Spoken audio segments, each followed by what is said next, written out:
Bueno, pues continuamos con esta segunda charla del día sobre el abandono de la voluntad de Dios.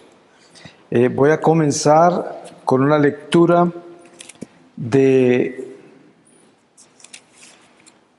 la primera carta de los Corintios, capítulo 15, desde el versículo 35. Dice, modo de la resurrección. Pero dirá alguno, ¿cómo resucitan los muertos? ¿Con qué cuerpo vuelven a la vida? Necio, lo que tú siembras no revives si antes no muere. Y lo que siembras no es el cuerpo que llegará a ser, sino un simple grano de trigo, por ejemplo, o de alguna otra cosa. Dios, en cambio, le da un cuerpo según su voluntad, a cada semilla su propio cuerpo. No toda carne es igual, sino que una es la carne de los hombres, otra la de las bestias, otra la de las aves, otra la de los peces.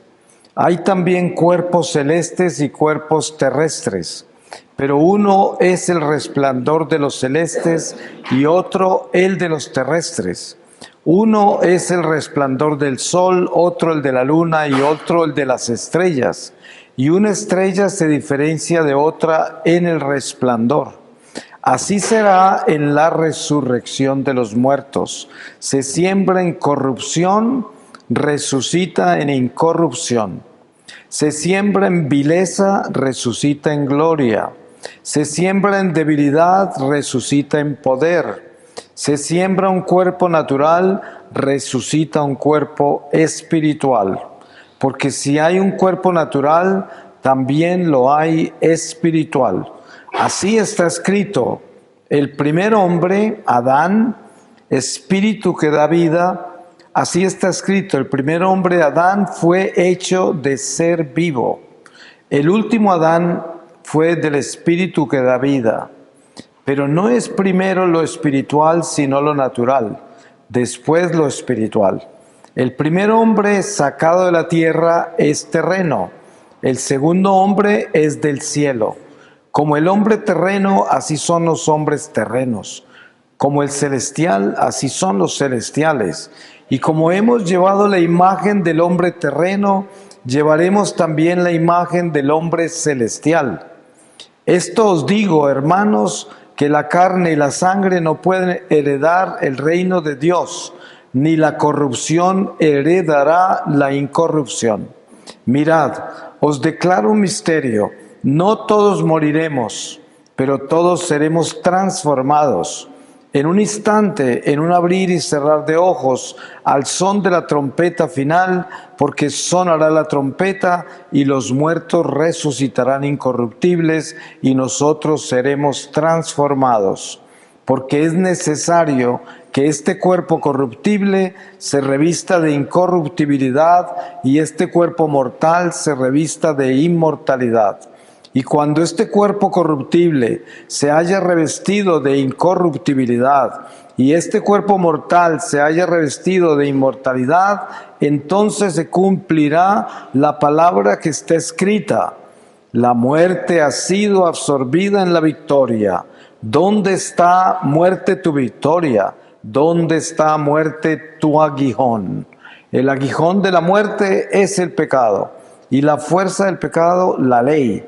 Pero demos gracias a Dios que nos da la victoria por nuestro Señor Jesucristo. Por tanto, amados hermanos míos, manteneos firmes, inconmovibles, progresando siempre en la obra del Señor, sabiendo que en el Señor vuestro trabajo no es en vano. Palabra de Dios. Pues todos nosotros conocemos la invitación que hay en nuestra vida cristiana de aprendernos a abandonar en la voluntad de Dios. Es una invitación que tenemos tatuada en nuestra cristiandad y que palpita y nos habla y nos invita y nos seduce, y es una lucha que tenemos porque nuestra voluntad humana está sembrada en el amor propio y por lo tanto el amor propio es como una frazadita de seguridad, porque es todo lo que conocemos en principio. Yo le digo a la gente, hay una forma de observar quiénes somos nosotros como hijos de Dios, y empecemos por una comparación muy básica. Usted trae agua a la iglesia para que el sacerdote la bendiga. Esa agua que usted trae es un agua natural, se conoce como una criatura inferior. Una vez que el sacerdote bendice esa agua, ya esa agua no es natural, es agua sobrenatural, la llamamos agua bendita. Y cuando usted esparce esa agua bendita, sabemos que esta agua bendita quema los demonios, porque es cada gota el Espíritu Santo. Ahora, coloquémonos nosotros entonces en un nivel superior a esa agua. Entremos en nuestra naturaleza humana. Se trae un ser humano a bautizar y viene como un ser humano plenamente racional, natural, criatura natural. Es bautizado. Una vez que es bautizado ya no es una criatura natural, es una persona sobrenatural porque tiene una unción sobrenatural por el bautismo, por el Espíritu Santo. Entonces, en nosotros está ese espíritu, se nos ha sido dado, y esa naturaleza espiritual que es de origen divino nos da la sabiduría plena para comprender cada paso de nuestra vida en el Espíritu de Dios. Pero este tesoro lo llevamos en una vasija de barro, como dice San Pablo. Y esta vasija de barro, si no está limpia, esta vasija de barro se convierte en un obstáculo para la obra de esa unción sobrenatural que está en nosotros, que tiene el camino recto, que tiene la verdad, que tiene exactamente todo lo que necesitamos para ser hijos de Dios abandonados a su voluntad. Entonces, dependiendo de lo que estamos haciendo con esta vasija de barro, con esta humanidad, esta naturaleza primaria nuestra, es como podemos actuar de acuerdo al Espíritu y a la voluntad divina, porque si la vasija de barro no está limpia, no está perfectamente entregada a Dios, entonces la vasija de barro se convierte en un instrumento de obstáculo para la obra de la voluntad divina, porque está actuando más en la voluntad humana. Está completamente acomodada a su naturaleza inferior, a sus instintos, sentidos y razón, a sus apetitos, a todas sus tendencias, inclinaciones de la carne. Y todo esto es natural, o sea, por lo tanto, no vamos a demonizar eso, sino que es parte de nuestra naturaleza y es parte de una necesidad que tenemos de conocer profundamente quiénes somos y nuestra naturaleza. Yo hablaba en la reflexión anterior de lo que es la humanidad de Jesús y la divinidad de Jesús y cómo se presenta perfectamente ante nosotros, porque es una enseñanza, porque Él es el camino y la verdad. Y vemos a Jesús ante la tumba de Lázaro y vemos que llora. Y uno se pregunta, ¿por qué llora si Él vino a resucitarlo? Porque nosotros ya conocemos la historia, ¿no? Eso no lo sabían los que estaban ahí. Pero el Señor llora primero y llora. Ese amigo que está muerto lo llora, como si no fuera a hacer lo que va a hacer. Y de repente aparece la divinidad de Él y lo resucita. Entonces encontramos esta naturaleza perfectamente unida y perfectamente actuando en obediencia a cada naturaleza y en una sola persona. Pues miren, si nosotros le ponemos cuidado a esto, nos damos cuenta que esto es lo que nos enseña el Mesías. ¿Quiénes somos?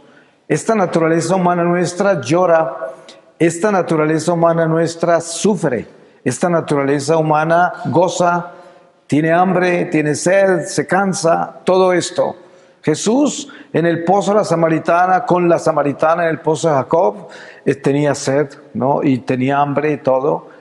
Jesús era Dios, pero tenía todo eso. En el desierto el demonio lo tienta porque lleva 40 días sin comer y así encontramos la necesidad tan grande de tener paz con nuestra naturaleza y de qué está hecha. Entonces, cada vez tenemos que esforzarnos más en adentrarnos en esa naturaleza espiritual. Ese es nuestro llamado como hijos de Dios, porque somos llamados a ser la luz y la esperanza de este mundo de tinieblas. Cuando en las tinieblas la gente puede encontrar luz, inmediatamente se inspira a buscar esa luz y a llenarse de ella. Habrán casos de personas que jamás aceptan la luz y la rechazan, y por eso hay gente en el infierno. Pero normalmente cuando la luz se enciende, las almas tienden a irse hacia ella, las que están en la oscuridad. Y por eso nuestro llamado es hacer esa luz, pero para hacer esa luz tenemos que entender nuestra naturaleza y darnos cuenta que la parte inferior nuestra, que es nuestra naturaleza carnal, va a tender a habitar esa naturaleza carnal y a no elevarse hacia el espiritual, porque el espiritual lo que hace es traerle esas riendas a la naturaleza material para que obedezca a la espiritual. Y entonces hay una lucha, como la llama San Pablo, que dice que parece que la carne peleara contra el espíritu, como si fuera una contra la otra. Pero en realidad lo que es un crecimiento, y llega un momento en que esa naturaleza carnal termina obedeciéndole a la espiritual si nosotros continuamos con perseverancia, elevándonos hacia el espíritu y adentrándonos en la voluntad de Dios. Porque lo más hermoso de comprender que nosotros somos llamados a entrarnos en esa voluntad divina es comprender que fue la voluntad humana la que nos tumbó. Porque a pesar de todo lo que Dios le enseñó a Adán y Eva en el paraíso, sin embargo, con la tentación de la serpiente, entró la voluntad humana y trajo la muerte. Y por eso Dios no obliga, Él nos ha dado el libre albedrío. Y como dice San Pablo, todo nos es lícito, pero no todo nos conviene. Y por lo tanto, ese discernimiento de lo que no nos conviene es nuestro trabajo vital, de darnos cuenta siempre qué es lo que tenemos que detener y eliminar y separar y superar en nuestra vida para que podamos estar cada vez más integrados a nuestra naturaleza espiritual. Y esto nos trae paz, gozo, esperanza, fortaleza. Y sobre todo nos trae todas esas gracias que Dios da a quienes lo aman, a quienes lo obedecen, como es la humildad de la que hablábamos antes de esta mañana, hace un rato. Pues diría yo, la voluntad divina se da con una obediencia incondicional a Dios y cuando el alma se abandona en Él sin esfuerzo, porque ya no hay una lucha para obedecer. Como lo decíamos antes del esposo fiel, que no hace ningún esfuerzo para ser fiel, es fiel. Y precisamente la voluntad de Dios se adentra en nuestra naturaleza humana con el abandono total a Él, derrotando completamente nuestra naturaleza, nuestra voluntad humana, sometiéndola a Dios. Porque ¿qué sucede? Por el pecado original, nosotros nos edificamos en nuestra voluntad humana y hacemos todo de acuerdo a nuestra voluntad. Ustedes se dan cuenta hasta dónde llegan las filosofías del mundo. La inteligencia humana tiene límites. Ustedes estudian las filosofías orientales paganas como el hinduismo, el budismo, el taoísmo, y son hermosas como literatura, porque son inspiradas por inteligencias que han llegado a unos estados muy puros en sus cantos y en su expresión humana, pero tienen un límite porque no trascienden a la vida eterna, al espíritu no trascienden, son plenamente humanas. ¿Y a dónde llegan? Llegan tan solo a lo que es la realización personal. A eso llegan las filosofías de Oriente, la realización personal, el pensamiento positivo, y todo esto es lo que el hombre alcanza por su propia inteligencia. Pero Dios en Jesucristo nos ha traído la trascendencia a la eternidad. Ustedes se dan cuenta que dentro de las mismas tribus de los judíos habían algunas como los saduceos que ni siquiera creían en la existencia de ángeles ni en la resurrección y eran judíos. Por lo tanto, el caminar nuestro hacia el Espíritu es una gracia que nos ha dado Jesucristo, que es quien ha abierto esa puerta para nosotros, quien nos ha mostrado cómo trascender. Así como San Pablo nos hablaba en esta carta a los Corintios sobre la resurrección y sobre cómo resucitamos, nos damos cuenta de la invitación que hay por la palabra revelada a alcanzar ese conocimiento importante de lo que hay que hacer para podernos abandonar a la voluntad divina y poder caminar recto con el Señor, camino a la casa celestial, porque es de la única forma que lo logramos, a no ser de que pasemos por todas las dificultades tan grandes que pasan las almas en el purgatorio cuando no se adentran lo suficiente en esta realidad de la voluntad divina para actuar con el amor de Dios en nuestra vida. Dese en cuenta que cuando uno mira lo que es la santidad, lo que es la perfección, uno no alcanza a mirarlo bien, porque lo miramos desde nuestra imperfección y lo miramos desde nuestra miseria humana, desde nuestro pecado, porque tenemos naturaleza pecaminosa. Pero con la visión que Dios nos da de su Santo Espíritu, podemos entrar en la paz de la concordia que hay entre carne y espíritu, teniendo la confianza de que no somos nosotros los que logramos eso por sí mismos, de que no estamos solos y esto tiene que hacerse en unión con Dios. Y por eso se habla del abandono en la voluntad de Dios, porque es Dios el que nos completa, el que nos da la fuerza para nosotros poder hacer lo que Él quiere.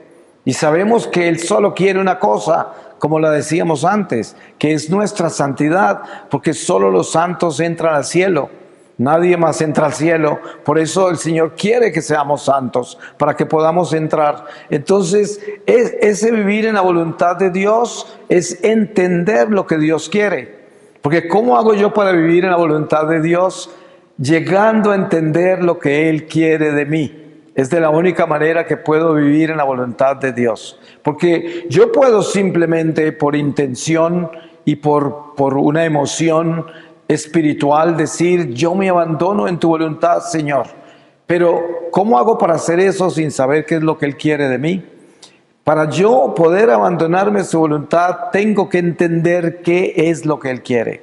Y sabemos que lo que Él quiere es mi santidad. Eso es lo que Él quiere.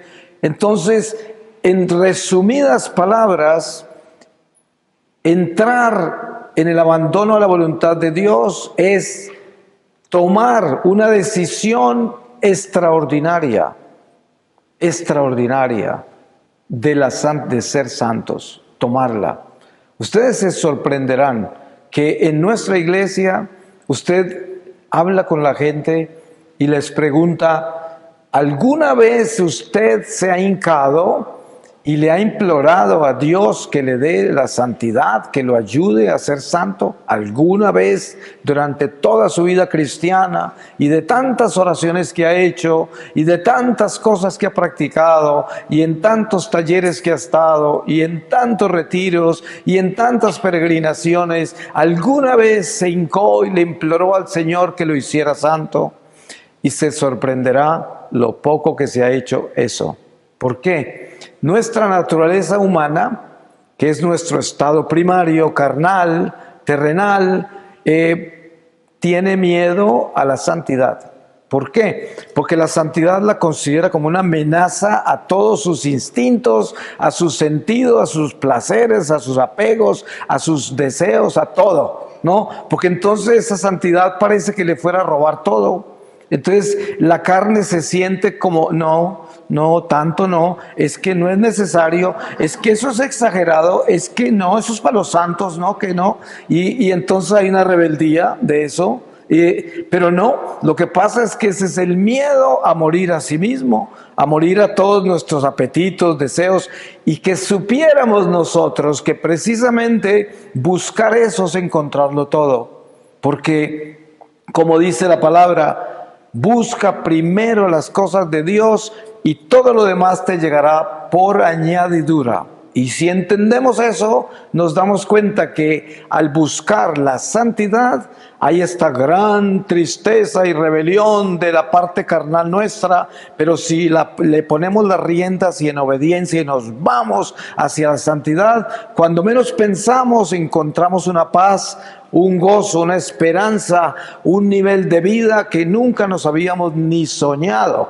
porque por primera vez vamos a entender y a disfrutar y a utilizar la vida temporal. Y nos vamos a dar cuenta lo valiosa que es, lo hermosa que es, lo tanto que podemos dar, lo tanto que podemos alcanzar si lo hacemos desde el Espíritu, si lo hacemos desde esa santidad donde Dios es el primero, donde es mi Señor y yo vivo para Él y todo lo que hago lo hago en Él. Ese es vivir en la voluntad, abandonado en Él. Pero miren, hay que tomar un paso cuántico, hay que darlo, es saltar al abismo de Dios, es lanzarse al abismo de Dios. Y ustedes saben lo que cuesta eso, lanzarse a un abismo. Yo me acuerdo cuando estaba en el colegio, en mi primer año de secundaria, en mi pueblo todavía, y bajábamos todos a una finca donde había una piscina, era la única piscina que había en el pueblo. Entonces, claro, ahí íbamos en las tardes de ejercicios de gimnasia y todo eso, y todos se subían a un trampolín muy alto y se lanzaban. Y yo vivía aterrado de que alguien me dijera que lo hiciera. Yo decía, que nadie piense en mí, que nadie me diga eso. Porque cada rato llegaban, Julio, tú eres el próximo. Y si el día que llamen mi nombre me muero, ¿no?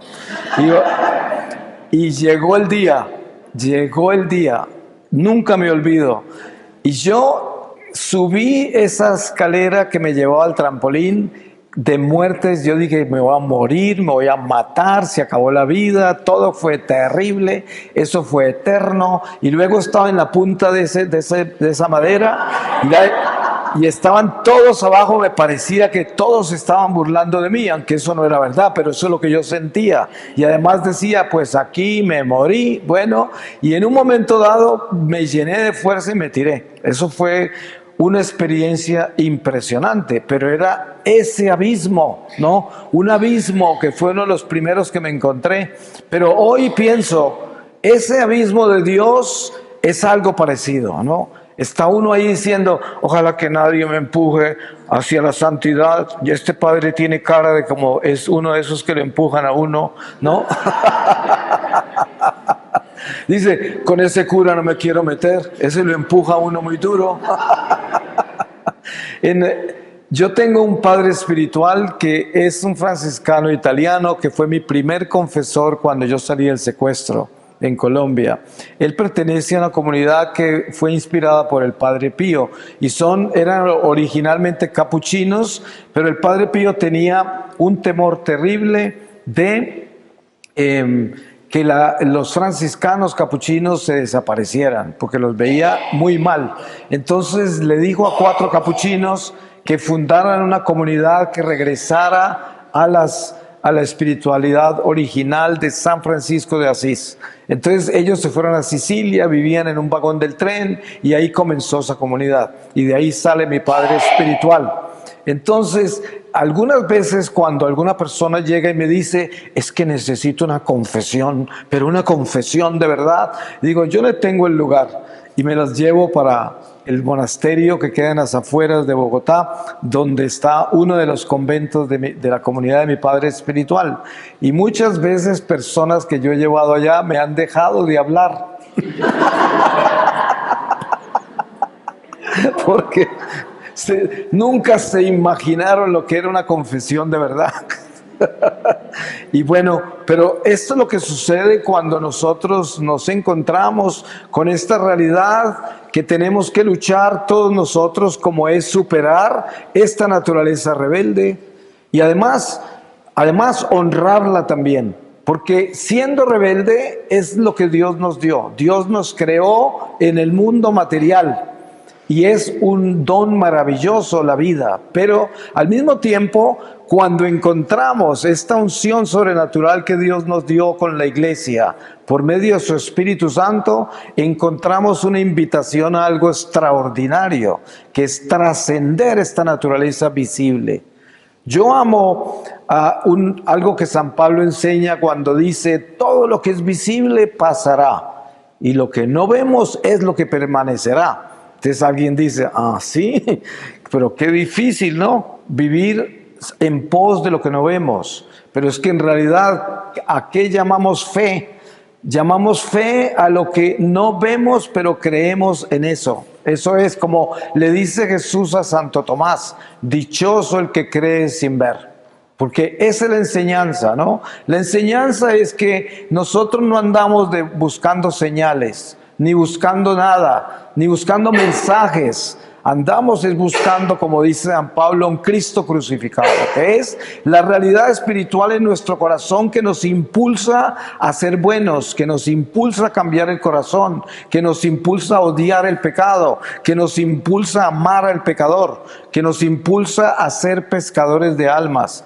Ustedes se dan cuenta, por ejemplo, cuando yo regresé a la iglesia, después de 33 años de ausencia, y comencé a tener unos sustos particulares porque un día estaba en una iglesia en Los Ángeles en los primeros 2 años después de que salí de mi secuestro y después de que tuve ese éxtasis con el Señor en la selva, y un día en esa iglesia que estaba yo, sentí en el corazón una preocupación por la gente que estaba ahí en la iglesia, y yo dije, ahora sí perdí todos los cabales, ¿no? Porque no entendía qué me estaba pasando, porque yo estaba arrodillado en la primera banca y estaba expuesto al Santísimo y había mucha gente ahí. Entonces, en un momento dado, en mi corazón sentí como la presencia de todas esas personas que estaban ahí. Y claro, yo en ese momento no entendía que lo que el Señor estaba haciendo era que me estaba impulsando a que esas personas existieran en mi corazón y en mi vida y que formaran parte de lo que yo soy y de lo que yo estaba entrando a conocer, que era la iglesia. Que no la conocía como amor al prójimo, no la conocía como una familia, no la conocía como una comunidad, no la conocía como un cuerpo de Cristo, nada. Y eso es lo que Él me estaba enseñando, pero yo no lo entendía y por eso me asusté. Entonces yo traté de bajarle el volumen a eso que estaba sintiendo, pero eso no se puede disminuir, eso estaba vivo, estaba ahí. Entonces a partir de ese momento yo comencé a entender que lo que se trataba era que tenemos que aprender a adentrarnos en el prójimo. Tenemos que aprender a ser pescadores de hombres, a amar al prójimo y a entender que todos tenemos alma y que todos somos llamados a la salvación. Miren que dentro de las cosas que Jesús me reveló cuando tuve el éxtasis con Él en el secuestro, Él me decía, yo te llamé a mi iglesia desde el vientre de tu madre y tú la desertaste. Y no me acusaba porque era el perfecto amor, pero a mí me dolía mucho eso. Y me decía, mi iglesia es mi ejército, un pueblo separado, predestinado, responsable de la salvación de todas las almas, instrumentos eucarísticos de reparación. Y en esa enseñanza el Señor me mostraba algo muy importante y con mucha ternura, porque hubo un silencio y luego habló y dijo, pero la salvación es para toda la humanidad. Y ahí es cuando yo encuentro a ese Jesús que se crucifica por todos y que viene a salvar a todos, y la necesidad de nuestra cristificación con relación a la humanidad, que es una necesidad de entender que la salvación es para toda la humanidad, y así nuestro corazón no está dividido, porque de la única manera que podemos decir que nos podemos abandonar en la voluntad de Dios es si somos uno, si entendemos lo que es unidad, pero unidad no solamente con la iglesia, unidad no solamente con nuestra comunidad, con quienes nosotros compartimos nuestra fe, sino unidad con la familia humana. Ustedes se dan cuenta la oración que el ángel de Fátima le enseña a los pastorcitos, que hoy la usamos en el rosario entre los misterios. Y se habla, el ángel está rezando de que el Señor tenga misericordia de todos los pecadores, especialmente los más necesitados de la misericordia de Dios. Y está hablando de todos. No está hablando solo de los católicos ni nada, sino de todos los pecadores, especialmente los más necesitados. Y esto debe ser una enseñanza muy importante porque viene directamente del cielo, la enseña un ángel, no fue cualquiera el que la trajo. Y entonces ahí entendemos que la oración más apetecida por Dios es cuando oramos por la conversión de todos los pecadores, por la salvación de toda la humanidad. Entonces, en ese momento es cuando entendemos la voluntad de Dios en nuestra vida, que es que nos ha hecho pescadores de hombres, como lo dijo Él a sus apóstoles, que somos nosotros hoy. Pescadores de hombres. ¿Y cómo pescamos las almas? De la única manera que las pescamos es con el amor de Dios, porque el Señor nos enseña todo perfectamente. San Pablo dice, Pablo sembró, Apolo regó, pero solo Dios hace crecer. Por eso es tan importante nunca estar pendiente de los frutos que da lo que hacemos nosotros con relación a Dios. Ni siquiera esperar el resultado de una oración con el interés de que salga como yo la quiero. Yo cuando oro por algo en particular, le digo al Señor, Señor, esto es lo que yo necesito, pero si tú no me lo vas a dar, dame la gracia de no necesitarlo. Sí, porque entonces, ¿qué voy a hacer? No, yo no voy a estar pendiente, pero hay que tener como un corazón que esté completamente abandonado en Dios, sin un interés en particular más que vivir en Él. ¿Cierto? Es el amor incondicional, el amor que no espera nada. Ustedes saben que cuando el amor es condicional, es un amor muy humano, muy carnal, muy terrenal. Ustedes han visto cuando hay crisis entre personas, entre comunidades, entre matrimonios, siempre las crisis aparecen, alguien quejándose del otro y tienen una lista de cosas que se han fallado, que no se han hecho, que se han traicionado, que han pasado, y la lista es inmensa. Y resulta que toda esa lista es nada menos que el amor propio deletreado en toda clase de acontecimientos, porque nunca se dio el amor incondicionalmente. Cuando nosotros nos damos sin interés, no nos acordamos de lo que damos. Por eso no tenemos una lista que presentar. Y por eso no existen crisis así.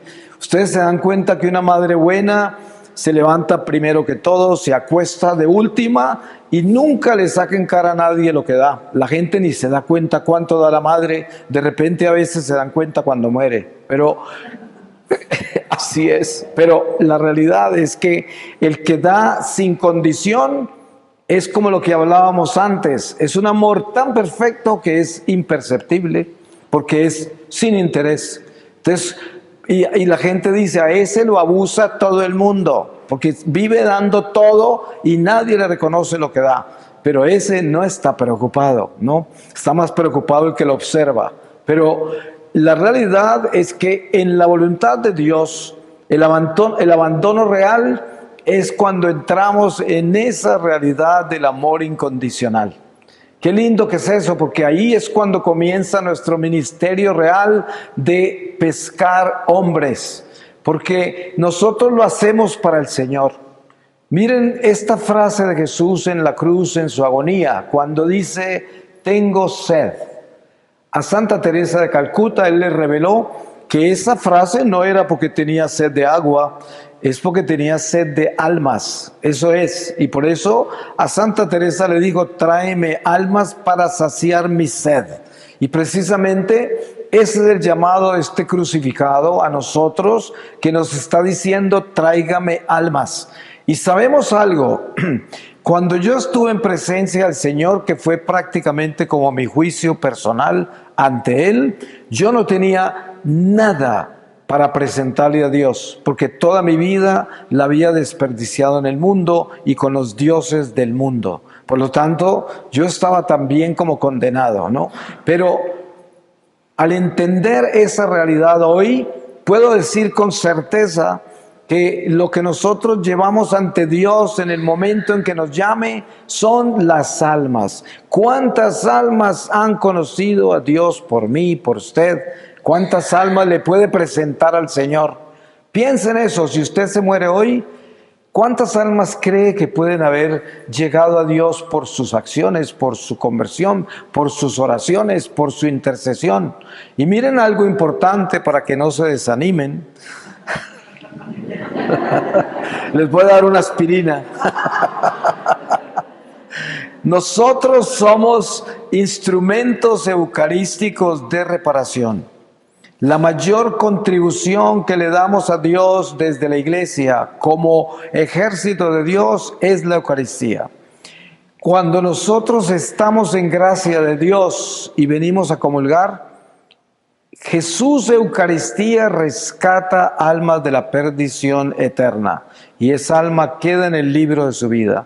El alma que Dios rescató con su comunión. Cuando usted es fiel a Dios, cuando esté en gracia y viene a comulgar bien. Eso es parte del tesoro inmenso que llevamos nosotros. Así de que hay mucho que darle al Señor con nuestra fidelidad. Si somos fieles, si somos obedientes, si estamos cuidándonos de estar en gracia, si tenemos ese sacramento de la confesión muy bien tatuado en nuestra vida cristiana, entonces estamos en orden para hacer esos instrumentos de reparación y cada que comulgamos el Señor rescata almas. Ahora, ¿se pueden imaginar cuando estamos en adoración al Santísimo? El Santísimo expuesto es la luz que brilla en el territorio donde está expuesto, que es un territorio que solo Dios sabe cuán grande es, porque es el mundo espiritual de los seres que están encarnados, todos los seres humanos alrededor del territorio que cubre ese Santísimo expuesto. Ahora, cuando nosotros estamos ahí visitando al Señor, es como los apóstoles en Getsemaní, Pedro, Juan y Santiago. Ustedes saben que el Señor los escogió para que lo acompañaran. Y en 2 oportunidades de las 3 que vino donde ellos, les pedía que estuvieran alertas, despiertos. Se quejó que ni siquiera una hora lo acompañaban. Pero lo que estaba haciendo Jesús es que ellos eran instrumentos para Jesús interceder ante el Padre para salvar más almas. Porque esa copa que no se quería tomar precisamente tenía que ver con las almas. Y entonces el Santísimo Sacramento expuesto es ese Jesús que intercede ante el Padre y que tiene sus intenciones en ese territorio donde está expuesto. Y cuando nosotros estamos visitándolo, somos testigos ante el Padre por medio de la Eucaristía, y por medio de esa Eucaristía el Señor rescata muchas almas. Cuando estamos en adoración al Santísimo, muchísimas cosas malas no suceden, porque el territorio del diablo se le entorpece, se enceguece, se enmudece y no tiene fuerza, mientras el Santísimo está expuesto y hayan testigos sentados ante el Señor o hincados ante el Señor. Es muy poderoso. Si nosotros supiéramos las inmensas bendiciones que llegan a nuestra familia, a nuestra vida, a nuestra comunidad, a nuestra nación, desde la adoración al Santísimo, pues estaríamos con mucha frecuencia visitando al Señor. Porque esos momentos que nosotros gastamos en presencia del Señor, esos momentos son eternos, por lo tanto quedan en la eternidad. Es una forma de eternizar nuestra vida, de llevar nuestra vida a momentos perfectos. ¿Usted quiere saber cuáles son los momentos perfectos de nuestra vida cristiana? Cuando estamos en oración, cuando estamos en misa, cuando estamos confesándonos, cuando estamos comulgando, cuando estamos visitando al Santísimo, cuando estamos amando y haciendo caridad al prójimo, cuando sentimos la necesidad de interceder, cuando hacemos sacrificios, mortificaciones, ayunos por el bien de las intenciones del Inmaculado Corazón o el Sagrado Corazón. Esos son momentos perfectos en el eterno presente de Dios y quedan como columnas de luz en nuestra vida. Y es importante tener mucho de eso, porque al final de esta vida nosotros quedamos edificados en tanta luz como hayamos acumulado por medio de esos momentos perfectos. Y ustedes lo saben, porque cada uno de nosotros sabemos, cuando estamos haciendo algo bueno, sentimos el beneficio eterno, sentimos que es algo grande que viene de Dios, y no porque ese sea el interés, sino porque se está sintiendo así, sino porque todo ese espíritu nos está llenando y es el mismo espíritu que lo impulsa a uno a actuar así.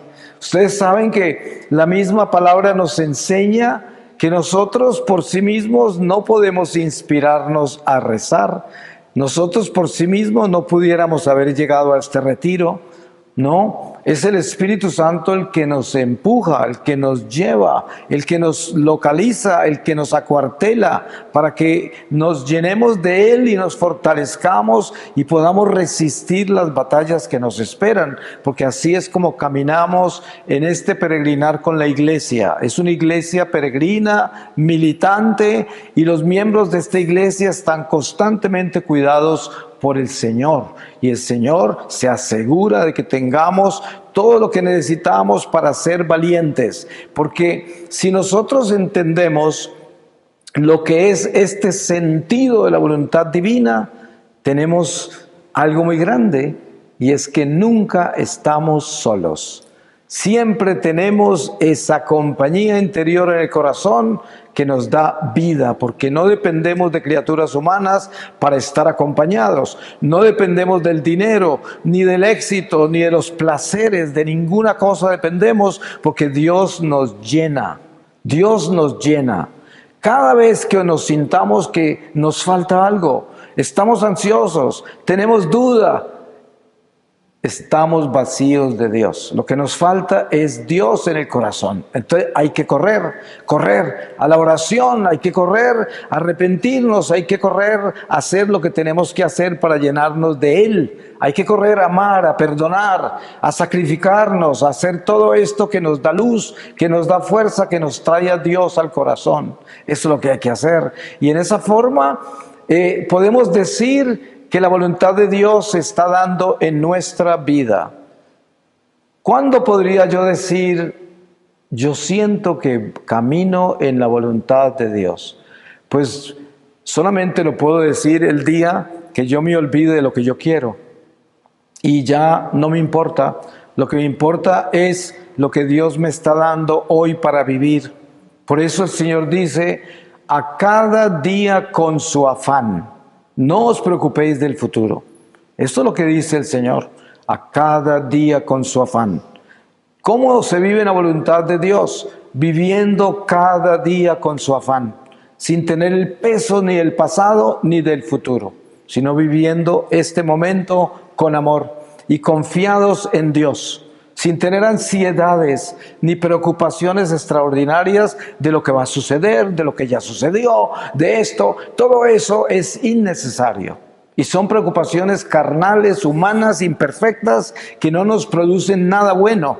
En cambio, cuando yo vivo abandonado en la voluntad de Dios y vivo en gracia con Dios, sé que yo camino en un plan perfecto. Esto da paz. Porque si yo creo en eso y yo camino de acuerdo a eso, tengo paz. Porque ya que me va a preocupar si Dios tiene un plan para mi vida, un plan perfecto. Yo siempre digo, hay ejemplos claros en el Evangelio donde Dios nos muestra que tiene un plan. Miren ustedes en las bodas de Caná lo que Jesús le dice a la Virgen. Y siempre digo yo, no puede haber un diálogo más sobrenatural y más incoherente para nosotros que la conversación entre Jesús y María en las bodas de Caná. Es un diálogo incoherente humanamente hablando, porque ¿cómo así? La Virgen y Jesús están ahí. Ellos son invitados, no tienen nada que ver. A ellos no les dijeron traigan el vino, no, nada que ver. Y de pronto la Virgen, se acabó el vino. Y Jesús responde, ¿qué es contigo? Mi tiempo no ha llegado. Y entonces, ¿ella qué responde? Hagan lo que Él les diga. Y Él había dicho que no. Entonces, nada de eso tiene sentido. Y después, Él, el que dice que no es el tiempo todavía, dice, échenle agua a esas canijas. Nada tiene sentido, todo es incoherente. Y solamente ellos dos entienden lo que están hablando, porque es un diálogo sobrenatural. No tiene nada que ver, es incoherente. Pero miren ustedes lo que sucede ahí, dentro del millón de cosas que suceden ahí, si le quieren hacer un exégesis a eso. Pero mire, el Señor dice algo trascendental. Mi tiempo no ha llegado todavía. ¿Qué quiere decir eso? Dios tiene un plan perfecto, además un plan que se da exactamente en el tiempo de Él. Así es, ¿no?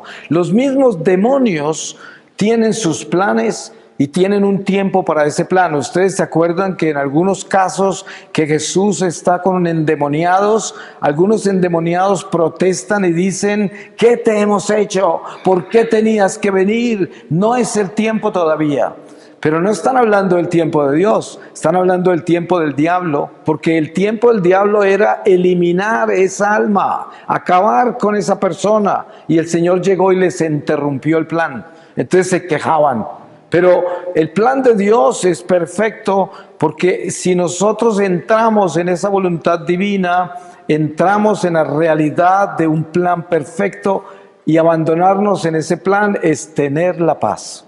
Así todo esté patas arriba, porque miren, el hecho de que uno camina con Dios y le obedece a Dios, eso no es un camino de rosas, ¿no? Ustedes saben que tienen espinas, ¿no? Esas rosas. Hay momentos duros, hay momentos complicados, pero lo más grande de caminar en fe con Dios y confiando en Él es que siempre tenemos fortaleza para afrontar todas las dificultades, no perdemos la esperanza y siempre tenemos un gozo que nadie nos puede robar. Nadie. Mire, yo he visto en un funeral una madre que pierde un hijo, que ustedes saben qué dolor más grande podrá haber, y una persona con fe, llena de Dios, que está enterrando a ese hijo, está triste en su humanidad, está llorando, le va a hacer mucha falta ese hijo, pero tiene una sobriedad, una fortaleza, una paz interior a pesar de ese dolor. Y eso es lo que se llama vivir en la voluntad de Dios. No está cuestionando a Dios, no está gritando, ¿por qué te lo llevaste? Y hay gente que dice, estoy ofendida con Dios porque se llevó a mi madre. Y cosas así que se llama cuestionar a Dios. Por eso murieron miles de personas en el Éxodo en un solo día por haber tentado a Dios. Pero cuando tenemos a Dios, no importa lo que pase en nuestra vida, tenemos fortaleza. Nadie nos quita la esperanza, por duro que sea el sufrimiento, por dura que sea la prueba. Voy a terminar con esta lectura de San Pablo a los Efesios, en el capítulo 5, desde el versículo 8. Caminar en la luz. En otro tiempo erais tinieblas, ahora en cambio sois luz en el Señor. Caminad como hijos de la luz, porque el fruto de la luz se manifiesta en toda bondad, justicia y verdad, sabiendo discernir lo que es agradable al Señor. No participéis en las obras estériles de las tinieblas, antes bien combatidlas, pues lo que estos hacen a escondidas da vergüenza hasta decirlo. Todas esas cosas, al ser puestas en evidencia por la luz, quedan a la vista, pues todo lo que se ve es luz. Por eso dice, despierta tú que duermes, álzate de entre los muertos, y Cristo te iluminará. Así pues, mirad con cuidado cómo vivís, no como necios, sino como sabios, redimiendo el tiempo porque los días son malos. Por eso no os volváis insensatos, sino entended cuál es la voluntad del Señor. Y no os embriaguéis con vino que lleva la lujuria. Al contrario, llenaos del Espíritu, hablando entre vosotros con salmos, himnos y cánticos espirituales, cantando y alabando al Señor en vuestros corazones, dando gracias siempre por todas las cosas a Dios Padre, en el nombre de nuestro Señor Jesucristo. Palabra de Dios. Pues le damos gracias al Señor y lo bendecimos.